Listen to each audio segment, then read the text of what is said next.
go. Hi. Happy Monday. It is Monday, which means it's bedtime stories tonight. Okay, I think I'm going to wipe off this lip gloss. It burns. It's that duck plump like lip gloss, and it's like it burns. It burns, seriously. Like my lips are on fire.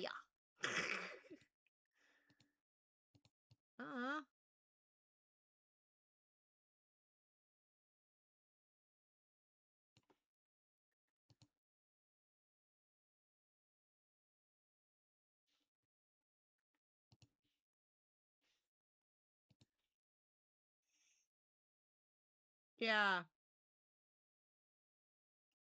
Well, like usually it's just tingly. This is like burning. I do not enjoy the burn. Don't like it. Anyway, we'll wait for everybody to hop in. I am trying to load up some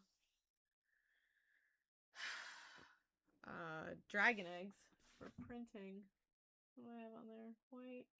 I'll use the shiny stuff in the back.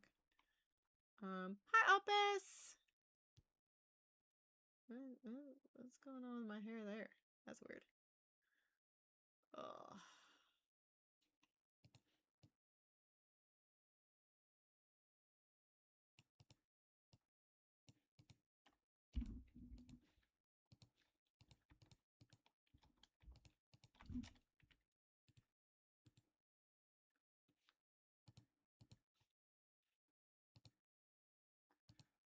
Alright. And arrange. Slice plate. Weren't you thinking of changing hair colors? Absolutely not! I would never change my hair. Nuh-uh. Mini Mando wanted to change her hair. Mini Mando wants to have colored hair, but no, not me. When I was younger, I did. When I was younger, I wanted to be platinum blonde. Right? Like Holly Madison. I was, oh, that's what I wanted. Not so much anymore. Yeah, I don't have the interest like I once did.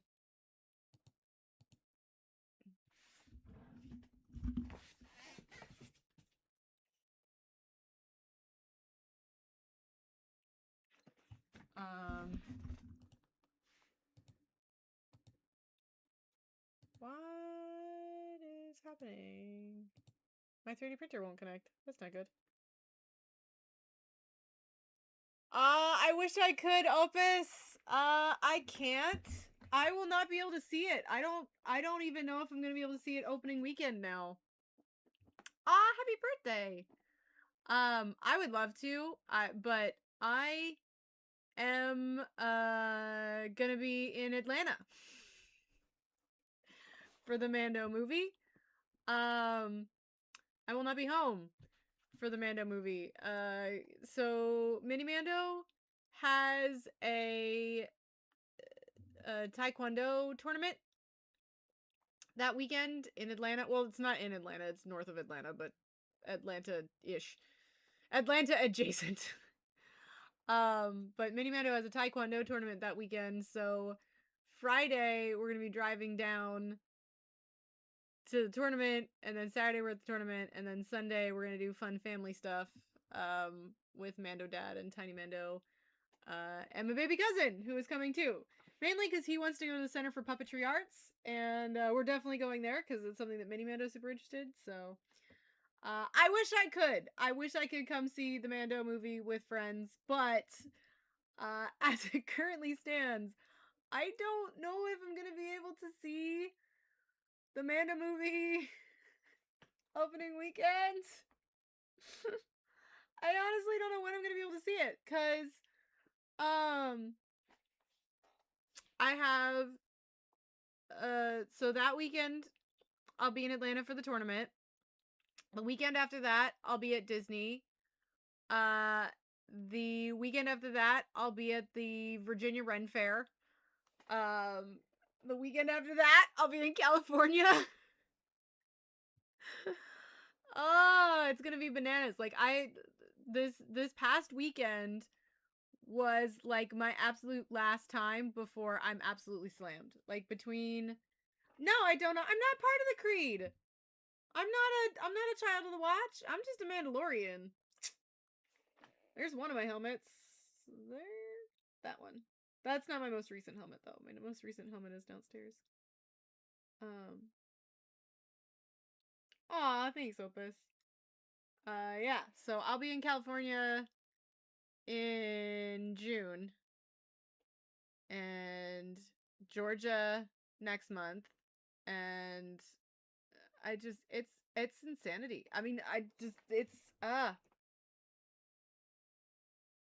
Super X is doing a Boba Fett drop on May 1st. I don't know what Super X is, but now I'm intrigued. So long as they aren't as expensive as Crowned Athletics.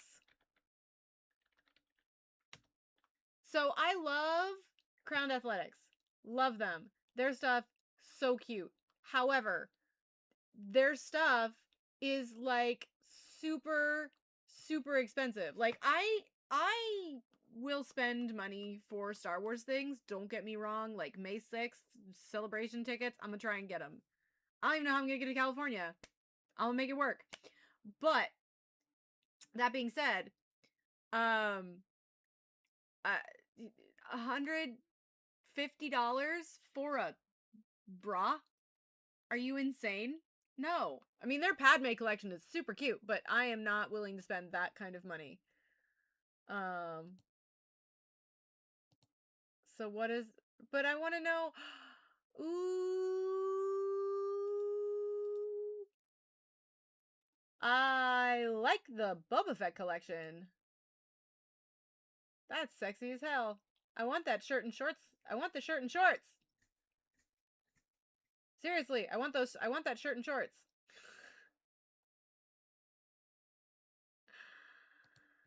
Yeah, but the question is like how much? Yeah. Probably like I want it, don't get me wrong, but the probability of me buying the set is low based on how much their other sets are. I, hmm, that's way too much money. So yeah, I have sure. Send it to me, Jackson. I'll see it like you said May 1st, so I'll check it out on May 1st. Maybe I'll get it anyway if it's like reasonable. Can always wear it to Galaxy's Edge. Yeah, DM is okay. As long as you like don't make it weird. I'm okay with getting DMs so long as people don't make it weird. Because some people make it weird, and then I'm like not okay with DMs. Just don't make it weird. Uh I'm glad you think blonde is beautiful, Belle. I'm just not I used to want to be blonde and I don't want to be blonde anymore. I learned to love the way I look and my color. And I embrace it now. I did not always. Some of it is just because when I was a kid, like people would try and pet me like a puppy, and I hated that. You know, like being cute little redheaded girl with like, and I had my hair was down to like here, right? Like my hair was super super long. Um, and I was an adorable little kid, of course. But like old ladies and stuff would come up and be like, "Oh my gosh, you're so cute and adorable! Oh my gosh, I love your hair!" And I'm like, "Oh, get off me!" You know, you're told as a kid not to like talk to strangers, but strangers are allowed to come up and like pet you on the head. Ah. Okay, thank you, Jackson. I'll take a look at it when I get off live. So yeah, I hated it. And so when I was younger, and you know, there's that whole like getting bullied at school thing. I was bullied for being a redhead. Like it was, you know, I I hated it. So when I was a teenager, I begged and begged my mom to let me go platinum. I want to go platinum so bad. Um, Also because I really like the show Girls Next Door. I don't know if you guys remember that show. Not that it's like that was not a good like role model show for a teenager, but like I really liked the show. I liked Girls Next Door. Did not like Hugh Hefner, but I liked Holly and I liked Kendra. Um, I loved the Girls Next Door. But I um if you ever go on missions to another country, the kids will be grabbing your it. I don't even have to go to another country. When I was in Mississippi and we were working with the Boys and Girls Club, shortly after Hurricane Katrina, uh, we had 3 redheads in our youth group when we were doing the cleanup and helping out with the Boys and Girls Club, and we were mobbed by the little girls and who just they'd never seen a redhead before. And it was like they're like, "We've never seen anyone like that. Are you Ariel?" And I'm like, "No." But but yeah, that was the oddest thing. Well, I don't know about all countries though, Omni. A good example of this, and this is something that when I was in college I read about in India, like red hair, not good. Not great there. It's not good to have written. In fact, it's written into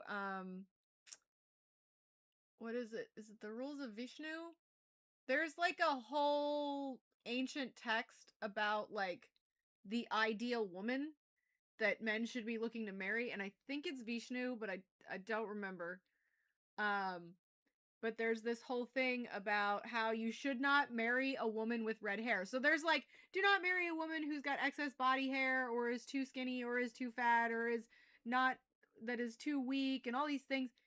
Um and then like one of the things is like do not marry a woman with red hair. And what was funny is that in that class, because we're reading this out loud in my college class, and there's 2 redheads in the class, me and another girl, and like the entire class after reading that passage just like looked at us because we sat next to each other. And yeah, funniest thing. Oh my gosh, I love that. But it's in the I can't remember the text, but it's a Indian text about like the ideal woman, right? About who you should seek in a wife. And oh, thank you, Tony. But yeah, it's what you should seek in a wife, and you should not marry a woman with red hair. Let me see if I can find that real quick because I don't want to give you guys the wrong information. Uh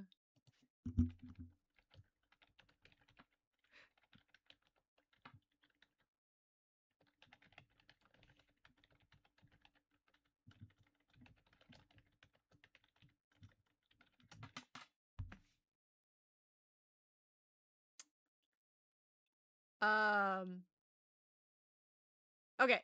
So, some ancient Indian texts, specifically the Manusmriti, Manusmriti,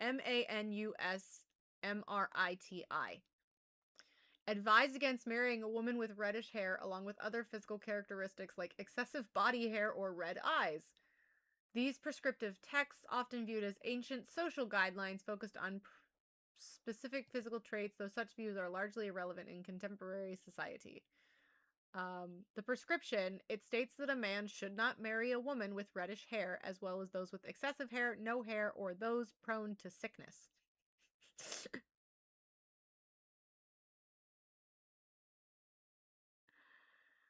uh, yeah.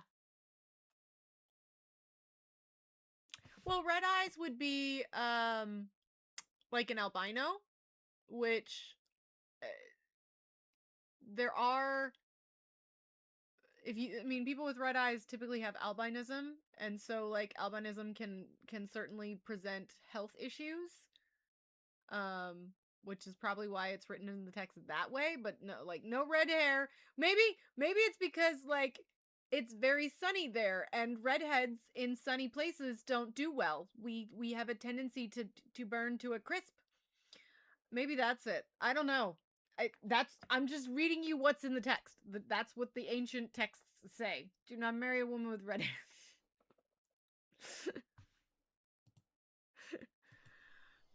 What about Yellow Eyes? Oh, can they marry a Sith? Doesn't say anything about, doesn't say, yeah. It's such a weird, like I said, it's a weird thing that I remember discussing in my college classes, and it's still always stuck with me. Cannot marry a woman with red hair. Oh, maybe that's why my boss does not like me. Oh, so you know how I talk about how my boss does not like me? Not three robots in a trench coat guy. I'm talking about my direct boss. She seems to regularly not like me, or she's just very mean to me sometimes for no apparent reason whatsoever.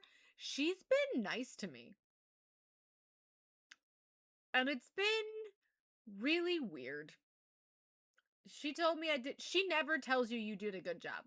Like, it is extremely rare for her to tell you that you did a good job. In a way that's like, even you could have like done the most perfectionist job ever. You could have gotten the project done before it was supposed to be done. Like, you got it done early. You got every single piece of information that you needed. It was color coordinated and just great. And she will tell you that the font size that you used was the wrong size.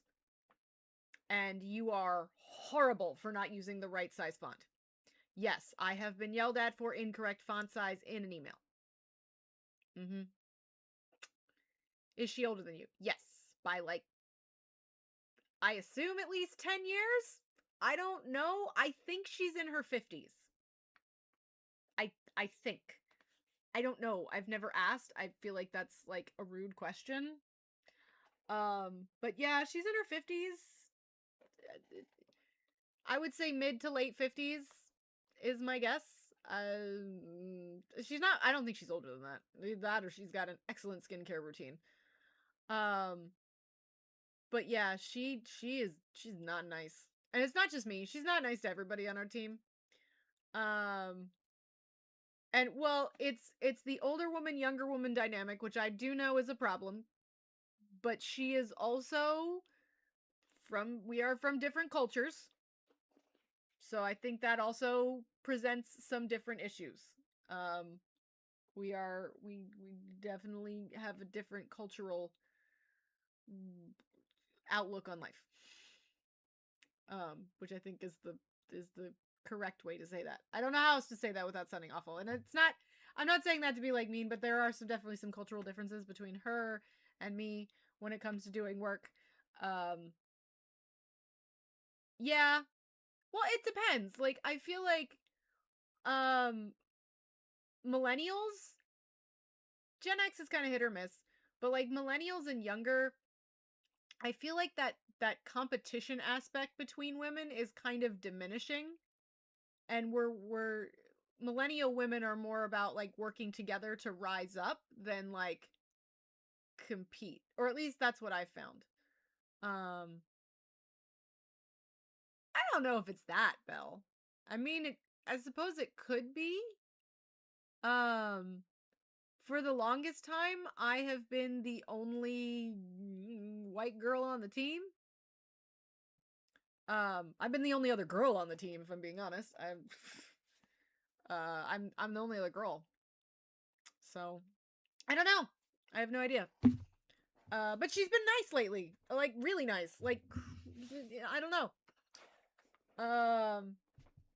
So I've noticed that like millennials, at least when we encounter other women in the workforce, at least for me as a woman in STEM, it seems to be like a little bit more like we gotta work together. Oh, thank you, Santali. We gotta work together to get this work in, or we're never gonna move forward. I feel like that's just I think that's a generational thing. Like boomers, again, hit or miss with Gen X. Boomers are very much competition oriented. You know, the only way to get ahead is stepping on somebody else's face. Gen X kind of hit or miss. Some are in the boomer mindset, some are in the millennial mindset. Millennials seem to be, in general, not saying all, but it seems like most of the millennials that I work with, it's more about working cohesively as a team and helping each other out and just building each other up than it is about trying to step on each other's faces. Um, um, do I work with? Yes. Pretty much all the time. Um, my company outsourced. I mean, they outsourced my job to overseas, although my job was outsourced to the Philippines. Um, but yeah, all the time. For the most part, it's been okay. Every once in a while, I do run into the issues of being sometimes Omni. It's hit or miss with that. Um, like it's very hit or miss. Um, I have worked with some that were incredibly misogynistic, and I had to like go to their boss and be like, not okay. It's really not okay. And then others have been just absolutely fantastic. It again, it's kind of it depends on age. What's weird is that it's like the older ones I've gotten along with really well. Um, and the like younger guys, they're the ones that usually have the misogyny issues. It's really odd. But in general, it's fine. I mean, like I said, I am a woman in a male dominated field, and I don't want this to sound very feministic. It's not. I don't want to. I'm not like, oh look, I'm a woman in STEM. I don't like doing that. I'm not. I am a person in STEM. Like I don't want you to think that I am less qualified because of what is or is not in my pants versus like, nor do I want you to like coddle me because of what is or is not in my pants or shirt for that matter. I want to be recognized on my ability as a IT person, as a professional. I don't like to be like, "Oh, I am a woman in STEM." I am. I I look at it as more of like I am in STEM and I also happen to be a woman. But I there are things that are different because I am in a male dominated field. It's very funny with Mando Dad because Mando Dad is stereotypical white bread man. I don't want to say stereotypical white bread man. That makes him sound awful. He is not like a red pill manosphere dude. He is very awesome. But like he's like I don't understand how that could happen to you because he's very much like he does not judge you based on what is or is not in your pants or the color of your skin or your religion or your haircut or whatever. He's like, "Can you do the job? Great. Just do that." He's very literal about things. And when I explained to him like some of the nuances of working in corporate America, of being a woman in IT, he's like, "I don't understand why they would do that to you." I was like, "What do you mean? You don't understand?" He's like, "I don't understand. You can do the job." And I was like, "Yes, I can. So why don't they just let you do it?" I'm like, mm, I don't know. Like they just, um, I've explained to him like nobody. There have been a couple times with Mando Dad where I've had to sit there and like lay it out for him. Like he's like, "Well, I've never had that happen to me," and I'm like, "Because you are a man. You are a white Christian, very just you're a man. You're a white man. You're the demographic that everybody wants or everybody at least thinks of, and that's why you don't have the same problems that I have." It is stupid. It is stupid. Some men. Some men are threatened. Not all.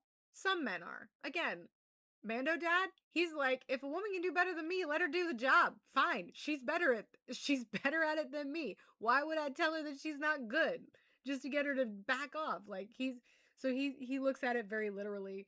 And so he's very funny sometimes when he's like, I just don't understand how they would do that or why they would do that. I was like, I agree with you. I think it's dumb, but they do it anyway. So he's very adorable. He's like, I've never, or he'll when I'm explaining something to him, like, well, I've never experienced that. And I again, it's always like cis white dude over 30, my guy. That's it. Nope, that's an automatic block.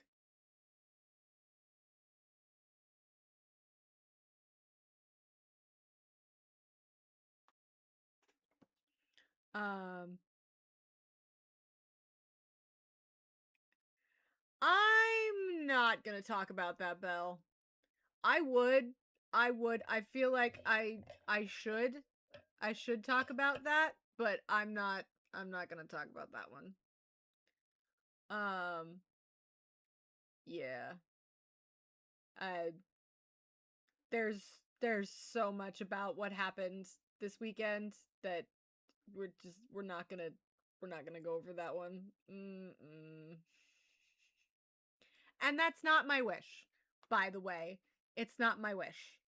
I do not wish for anybody to suffer or to be harmed in any way. I do not wish harm against anyone, even if I don't necessarily believe in karma, but I am a God-fearing woman, and I do not wish harm against anybody. Um yeah. I mean, you'd be surprised, like, even working in retail at GameStop, the amount of misogyny. Like, my favorite is there was an older gentleman who came in, and let me set the scene. Me, the assistant manager, a girl. The next key holder, my SGA, also a girl. The assistant manager at the store in the same mall, because we had two GameStops in the mall, and who was working, also a chick. So currently, all the GameStops at the mall are currently being manned by Team Girl Power, right? Guy comes in. He goes, I need help. I was like, great, sir. I'll be happy to help you. How can I help? Um, is there anybody else I can talk to? Uh, was there something I could help you with? I mean, what can you're a woman, you couldn't possibly help me out. Uh, is there anybody else in the back? I was like, well, she's also a girl. Um, could I try and help you? I could try and help you. What is your no, women don't know anything about video games or game consoles. I need a man. And I'm like, okay. Well, what about the other GameStop? Uh, also Team Girl Power today. Is there something we can help you with, sir? I assure you, we know about the games. We work here. Um, but then he would not accept help from me, my SGA, or the other ASM because he was just I have no idea what he was looking for. No idea. I have to this day, I still wonder, did he like leave the mall, go to another GameStop and hope to find another dude because a lot of the, a lot of the people that worked at GameStop in my area were girls.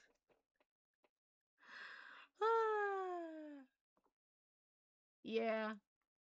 I've experienced it in food service.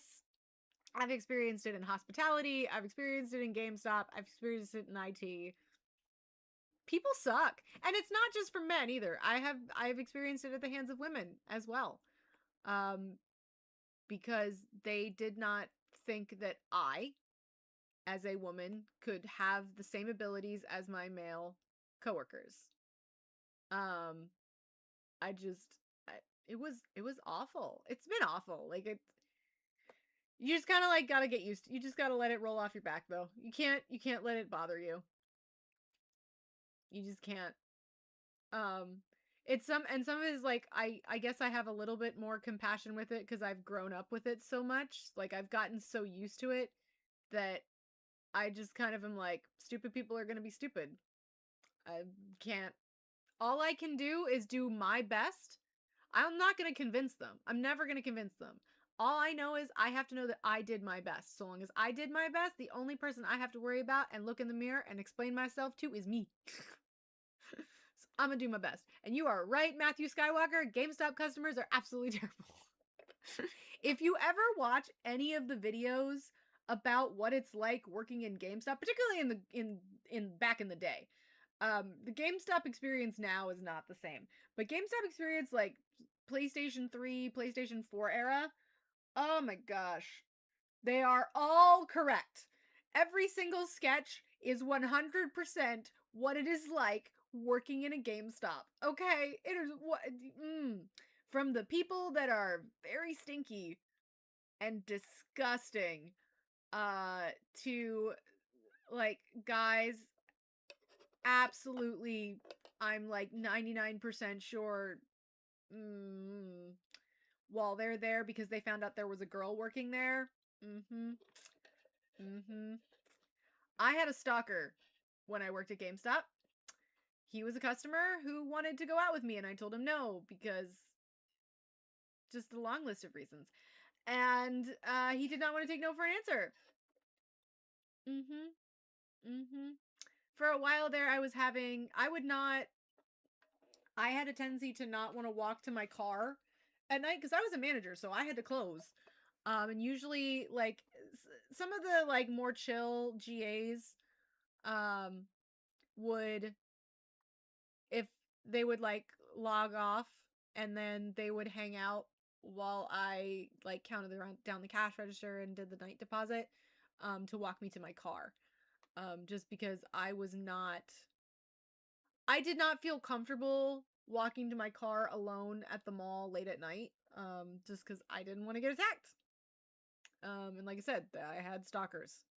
They were disgusting. And also, I've now decided.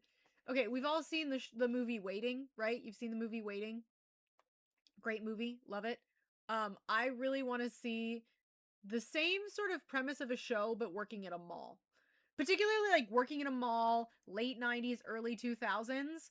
Like that was a whole culture within it of itself, right? Like you've seen the movie Waiting, and from what I understand from people who have worked in like sit down restaurants like that, the movie Waiting is very accurate to what it is like working in such an environment. I would like to see one done about malls. Mallrats doesn't do it justice. Need like an early 2000s, maybe make it a TV show. That'd be a great TV show. Working at a mall. That was peak mall culture, let me tell you.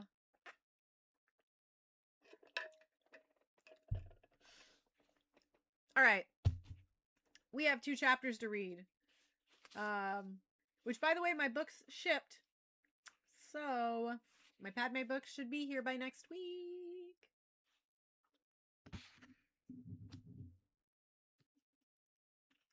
Yeah, the stereotypical GameStop customers.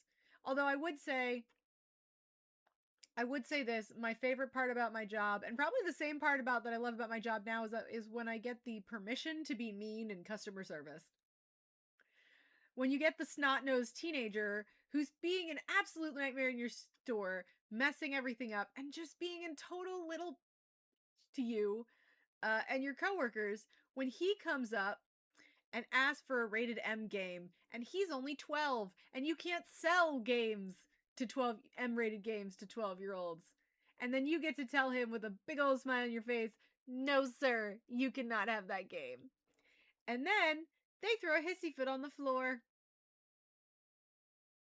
Yes, I have had 12-year-olds throw screaming crying fits on the floor of GameStop because I would not sell them Saints Row the Third, which if you've ever played Saints Row the Third, there is a reason that 12-year-olds should not be playing that game. Ooh, and also explaining to a 50-year-old woman what a phallus was because she didn't know. Because she wanted to buy the game for her 10-year-old. She wanted to buy Saints Row the Third or GTA 5 for her 10-year-old. And I was like, are you aware this game is rated M for mature for violence, blah, blah, blah, and extreme sexual content? And she's like, yeah, yeah, yeah. And I explained to her, I was like, so you're okay with your 10-year-old playing with a big giant purple phallus as a weapon? And she looked at me and went, what's a phallus? Oh my. I, a 20-something-year-old, am now having to explain this to a 50-year-old. Oh dear Lord. It's a big giant male genitalia as a weapon. No, he can't play that game. Yeah. And I was like, so you were okay with it? So you're okay with extreme sexual content So long as you don't understand what that means, like, oh, I hated it. I hated that. Like, this is what's wrong with our society. That's the iPad kids. That's the Gen Z kids, okay? Those are the Gen Z kids that got whatever they wanted and being like given GTA 5 at 10 years old. Yeah.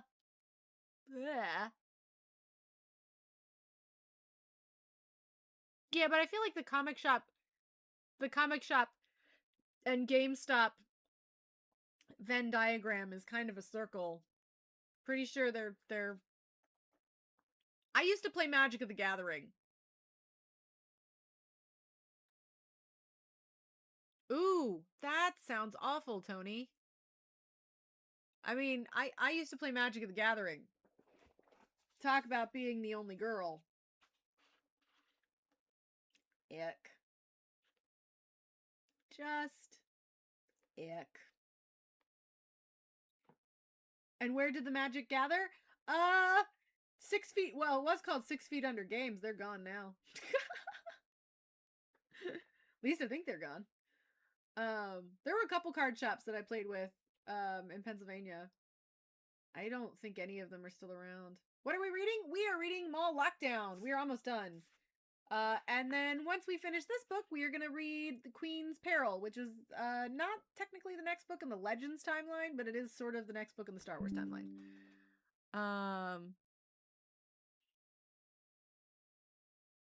A summary of this book. So Darth Maul is trying to buy a nuclear weapon and goes undercover at a Republic prison? Goes undercover at a prison to find the weapons dealer to buy the nuclear weapon from. And violence ensues. Gratuitous amounts of violence because it's Darth Maul.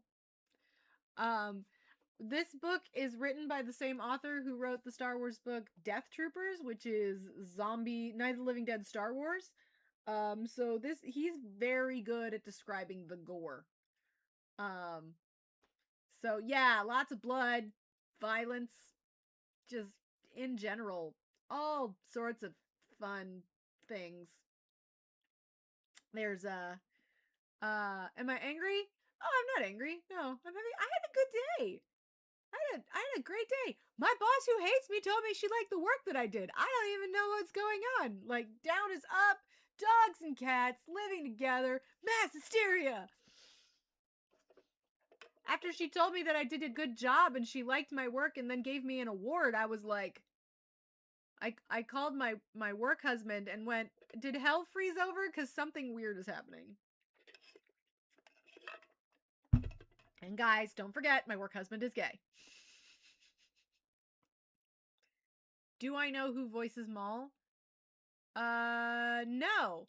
Maul is done by Sam Witwer. Sam Witwer has been doing the voice of Maul since the Clone Wars, and he is also the voice of Starkiller in the Force Unleashed games. Mm-hmm. Have a good night, Lily.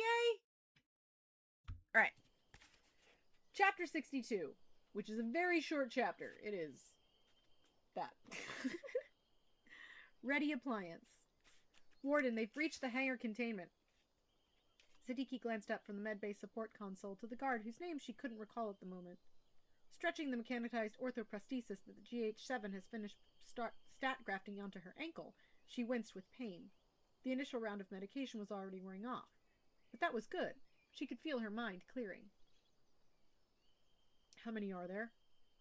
42. Including Jabba's own bodyguards. The guard nodded. All still heavily armed. The guard stole a furtive glance at her foot, then looked back at her face. We've sealed off the main level, closed the cell blocks, and put Gen Pop into lockdown, but... But what? Well, that last reconfiguration sequence that you ordered, the guard hesitated. It opened up a whole wing of unfinished throwaways, and some of those places aren't secure. No hatchways? No hatchways, no airlocks? Some of the guys are saying they don't even have surveillance out that far. They're right, Siddiqui said. Withholding the truth now wouldn't help any of them. How many of our people are left? I spoke to Captain Garvey 5 minutes ago. He's reporting heavy losses from the hangar. How many? The guard swallowed.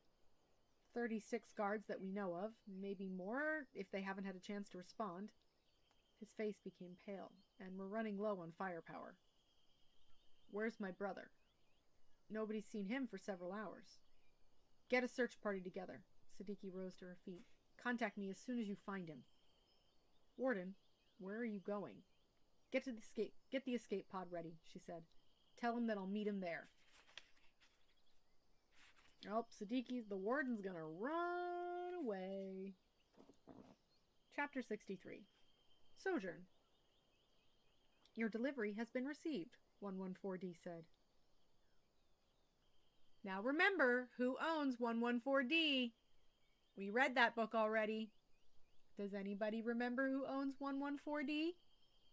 Called 4D for short?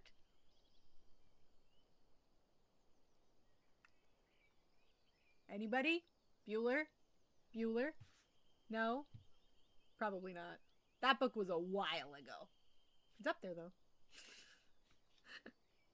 Or it's over there. Plagueis. Plagueis owns 4D.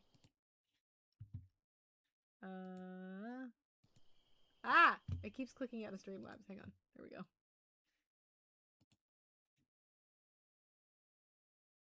Okay. Darth Plagueis turned to look back at the droid. The replacement geological compressor? That's right, Master. Somewhere beneath the transpirator mask that covered his mouth, Plagueis permitted himself a smile. He and the droid were making their way through the cold stone research chambers there he'd spent whole months of his time, working with unwavering purpose among the various species that he kept caged up. Thank you, 4D. Plagueis focused his attention on the vat that sat in front of him where the remains of the Bith Sith Lord, Darth Venomous, floated in the semi-transparent bath of preserving fluid. Venomous's corpse was still animated and twitching spasmodically with the last dregs of life that Plagueis invested in it, only to snatch it away again. He had been working for almost 20 uninterrupted hours on this particular project with limited success, and the notification from his droid signified a welcome diversion. Did Slifer confirm its arrival? He asked. Not exactly, Master, the droid replied. Why not? Because it appears that Mr. Slifer is dead. Oh? Plagueis pondered the news for a moment before turning to face the droid. Did Maul kill him? Hi, Victor! No, Master. From what I was able to glean from surveillance uploads from the prison, Mr. Slifer was killed instantly when a CLL binary load lifter decapitated him. The droid paused, and then crushed him underfoot. A humble end for such a promising mind. 4D let out a small electronic gurgle. I'm not sure that I take your meaning. It's unimportant, Plagueis replied, and scratched his chin in thought. A droid, you say? Yes, I'm sure it was accidental. It was the same droid, in fact, that you had tasked to deliver the package directly to the Zabrak. Ah, Plagueis beamed with pleasure. So Maul has everything he needs to facilitate his mission, then. You're sure? I've confirmed it through surveillance holo footage, 114D said, and then paused for a moment. If I may inquire, what was the purpose of keeping this information from Master Sidious? That is an excellent question, 4D, Plagueis said. I suppose you could say for the purpose of strengthening our relationship. Sir? Between Lord Sidious and myself, Plagueis returned his attention to the Bith in the vat before him, although his thoughts were now far away from the resurrected Venomous. The Zabrak's assassination mission inside the prison is of great interest to me. As you know, I have extended a great deal of latitude to Lord Sidious in the past.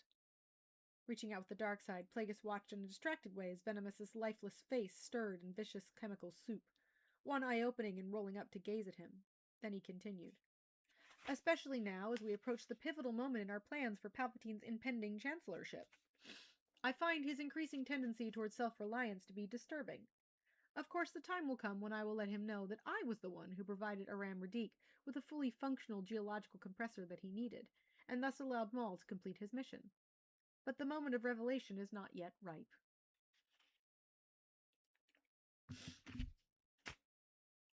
There we go. There are 2 chapters for tonight.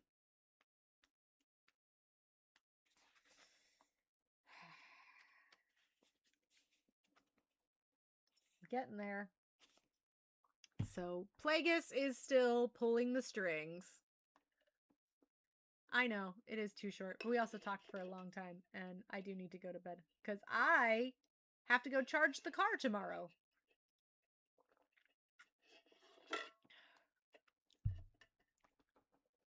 So, my mom took my car because she had to go to Pennsylvania on like an emergency trip. So, my mom took my car because my mom drives it all electric and mine is gas. And so she took my car and left me with her car. Except I don't have the way to charge her car at my house. I have to take it to someplace else to charge it, which there is no place nearby that, like, there's no place near my house where I could charge the car. I have to drive it like 20, 30 minutes away to charge it. So tomorrow, after I take the kids to the bus stop, I have to go charge the car so I can go drive to my office, work all day, drive home, and then do it all again the next day. Well, normally I have gas, although to be fair, gas jumped $3, not $3, 30 cents today.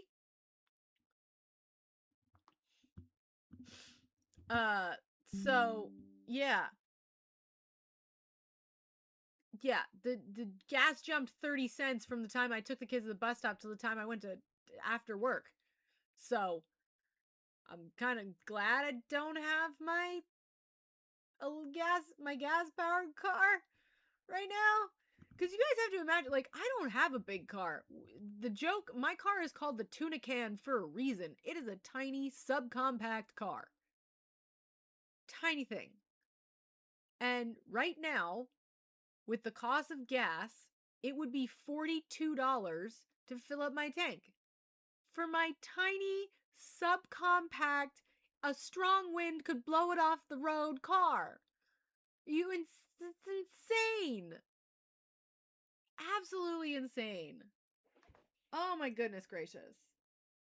So anyway, I'm somewhat thankful that I'm driving. You want a passport for your 60th? Oh, you're driving a Land Rover, Tony. I am so sorry. Oh. Ouch. Diesel's worse. I'm actually like somewhat concerned that they're gonna cancel my flight to California now because they're talking like Delta's talking like we're gonna cancel our Tuesday flights. I'm like, no, my flight is on a Tuesday. Yeah, I'm wondering like I'm hoping that my company comes out and says that, like, due to the rising cost in fuel, we're going to allow the regular work from home schedule to happen. No more hybrid. Or you only have to go into the office once a month now instead of once a week. I doubt it, but it would be really nice if they did that. I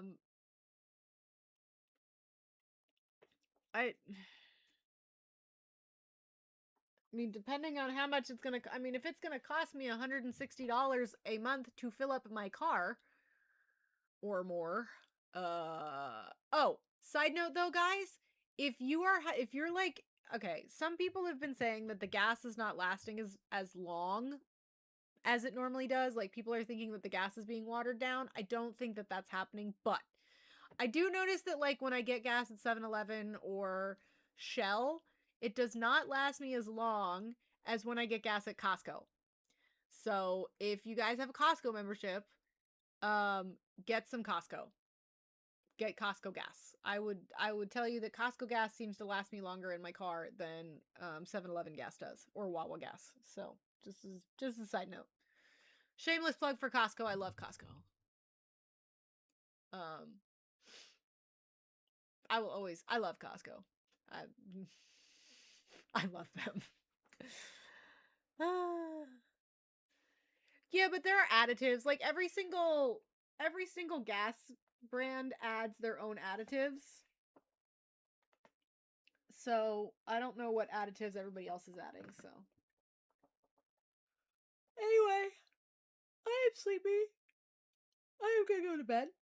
Thank you guys for hanging out with me. I am gonna probably read tomorrow, I think. Yeah. So I'll be on tomorrow, 10 p.m. Eastern Standard Time, unless something horrible happens. Oh, you're in bed already, Omni. Nice.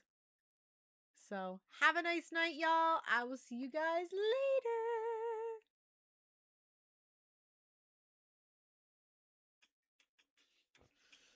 Same thing goes for you guys. I hope you guys had fun. I hope you